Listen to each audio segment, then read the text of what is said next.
So good afternoon, ladies and gentlemen. I'm happy to have very important persons today here at Aviation TV Live, and we want to speak about or with Henrik Hololei, Director General for Mobility Transport at European Commission, and Kurt Hofmann.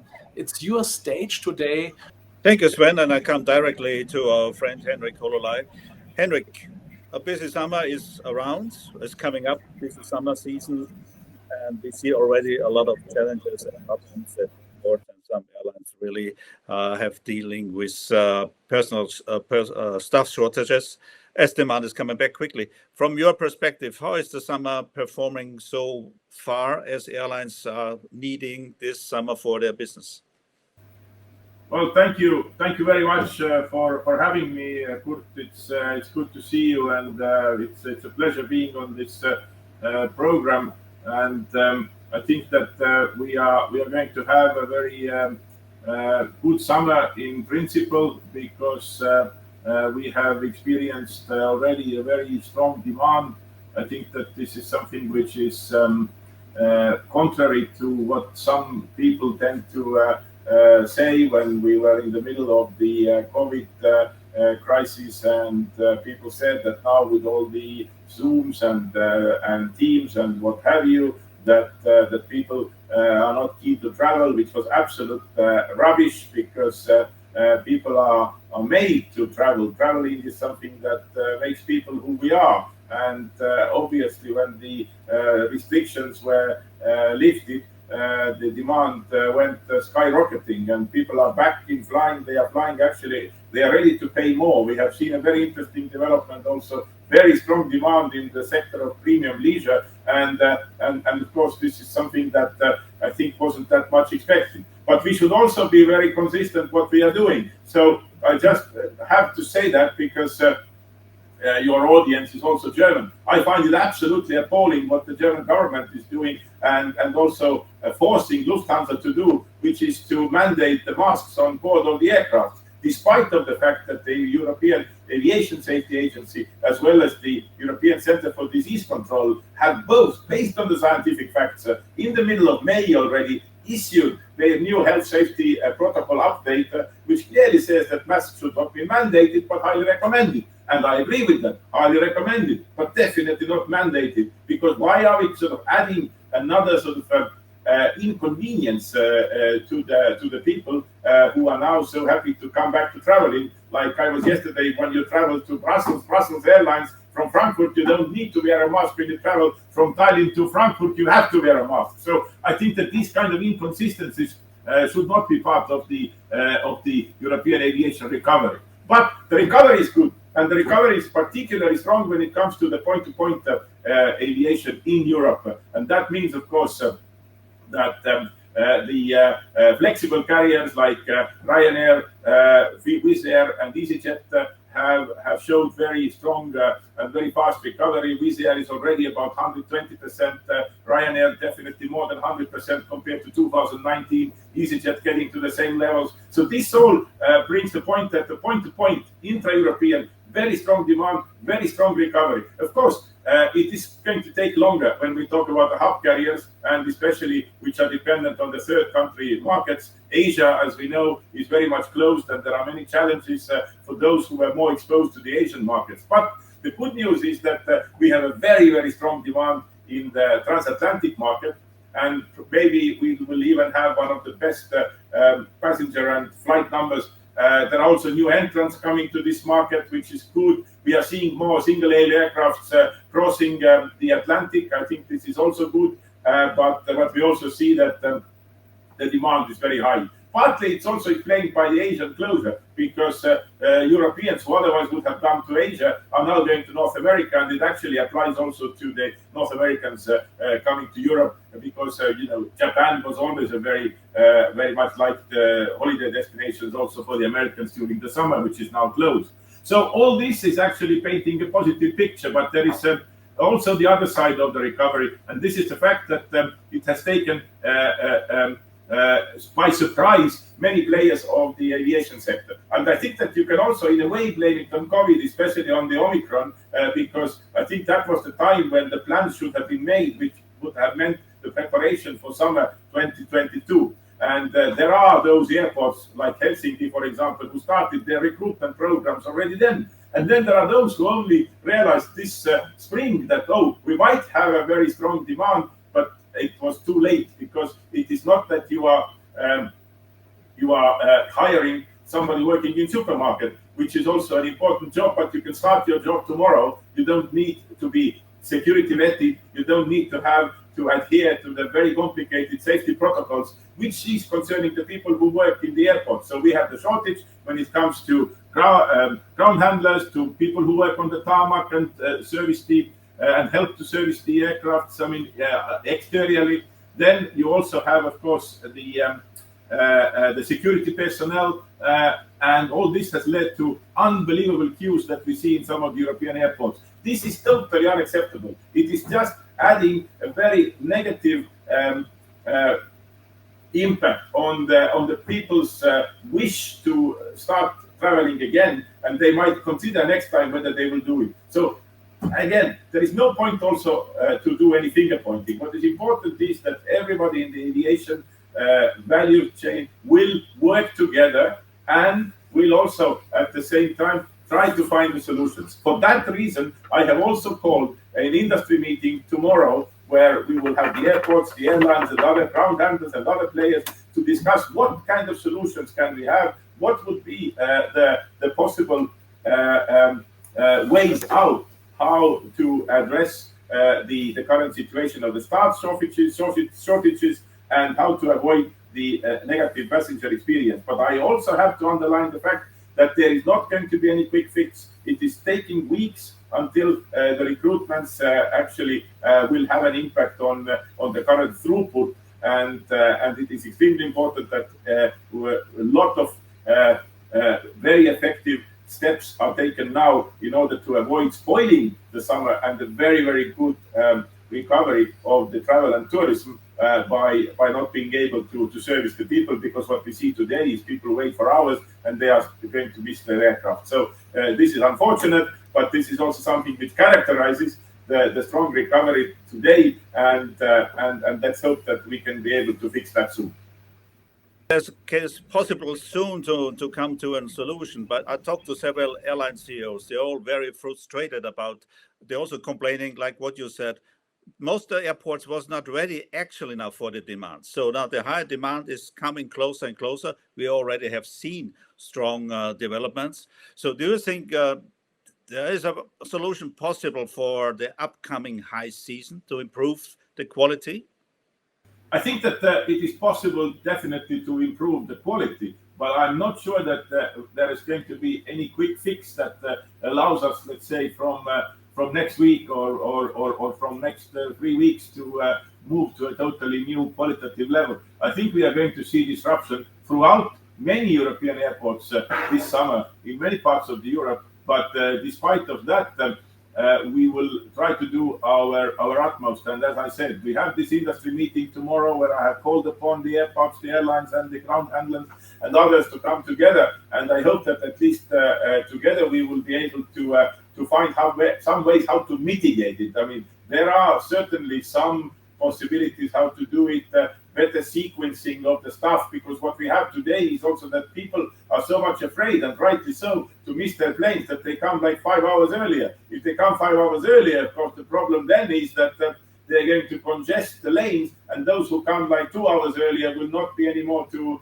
be able to make to their aircraft. So, I mean, this kind of sequencing and trying to get and to give better information, I mean, these are small things, but they are important things. And at the same time, of course, there has to be a very strong focus on the recruitment and training, and to make sure that we get these people as fast as possible to work in the airports and to deal with these processes that are currently creating the bottlenecks.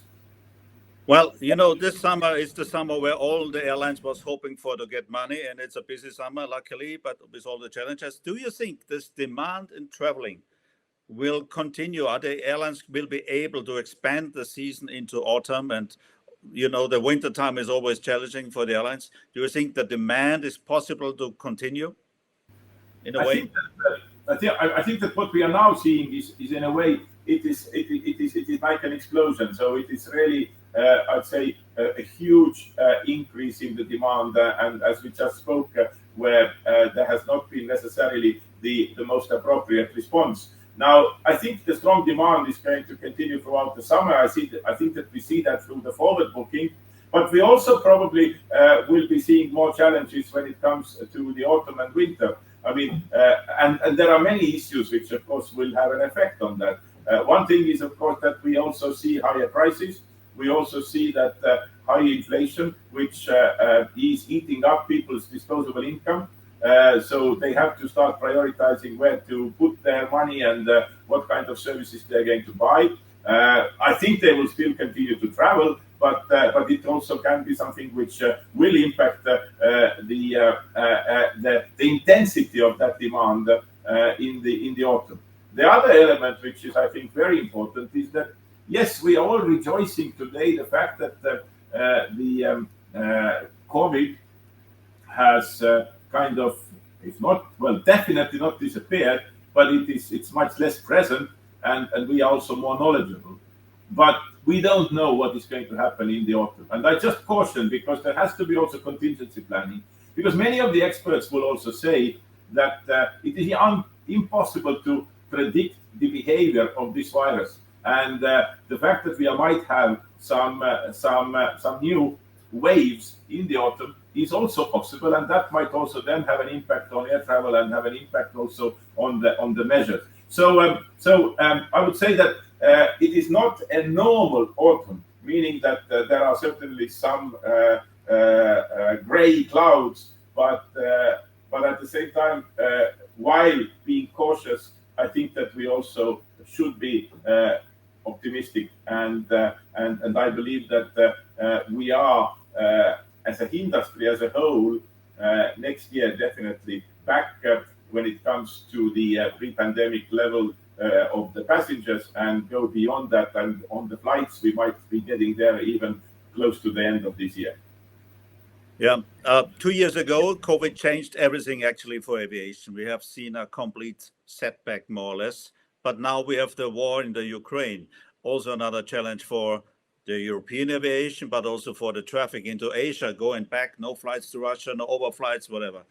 So from your perspective, the current impact, and do you believe there could be found any solution soon to use Russian air territory again in the future? My personal experience or feeling is this will take a long time to settle these problems.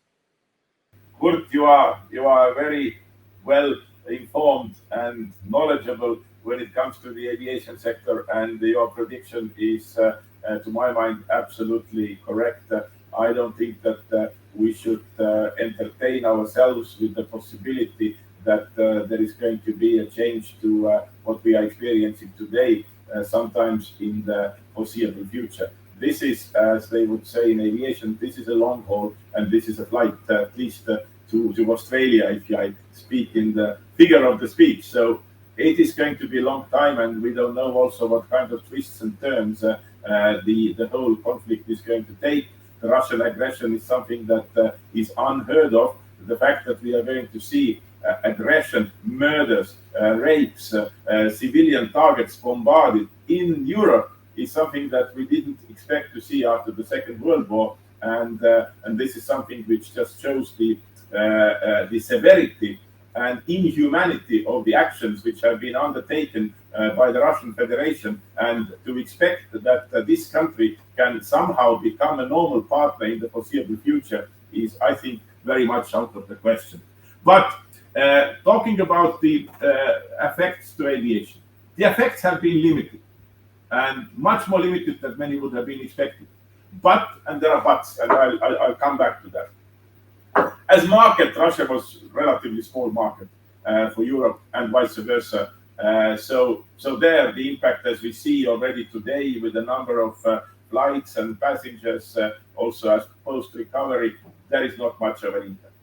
It is such a shame that Ukraine is now out of the markets for civilian aviation, because my prediction would have been that without the Russian aggression, Ukraine would have perhaps been one of the fastest, most likely the fastest growing market in Europe this summer. Because when we signed the aviation agreement with Ukraine in October, we saw the next day already significant increase of capacity, significant increase of flights. And even the day before the Russians started bombarding Ukraine and started their aggression, we had Ryanair flying about 50 flights a day, Wizz Air flying about 30 flights a day. And of course, this was supposed to significantly increase for summer.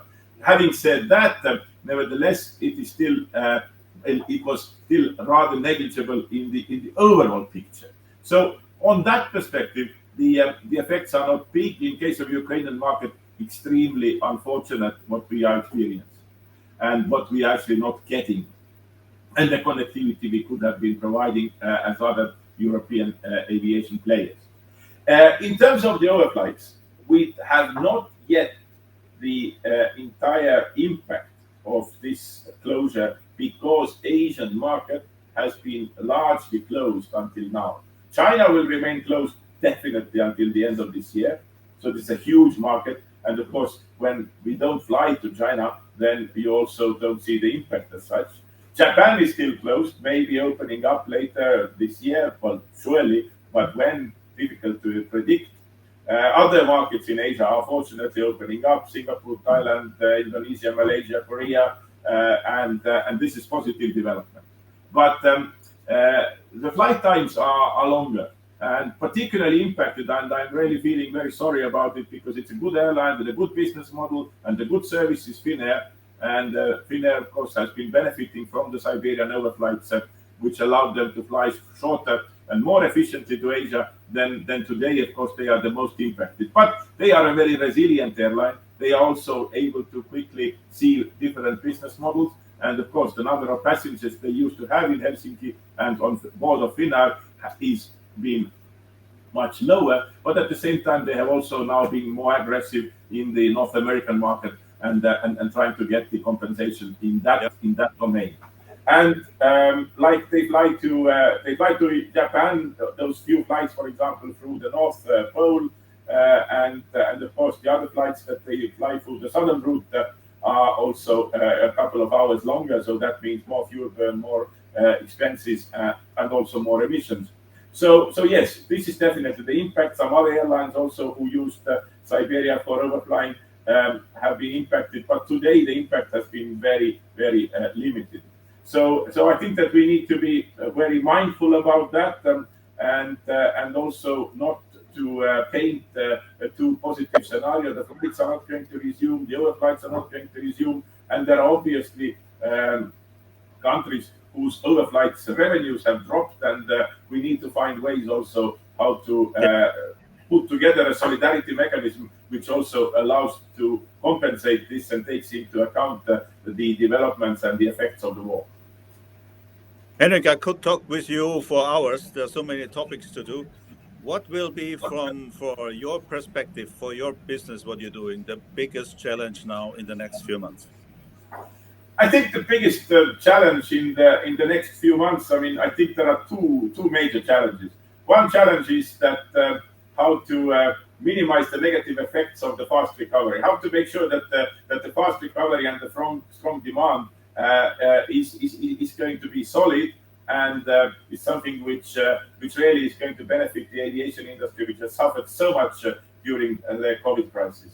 And we need to come together, also the regulators, also all the different players in the aviation sector, and try to minimize these kind of disruptions that we also talked about earlier. I think this is very important, and also that we don't make the same mistakes when it comes to the COVID and later on the year. So this is, I think, one. Secondly, is something which is a key for short-term, medium-term, long-term, ultra-long-term, and this is, of course, making aviation more sustainable.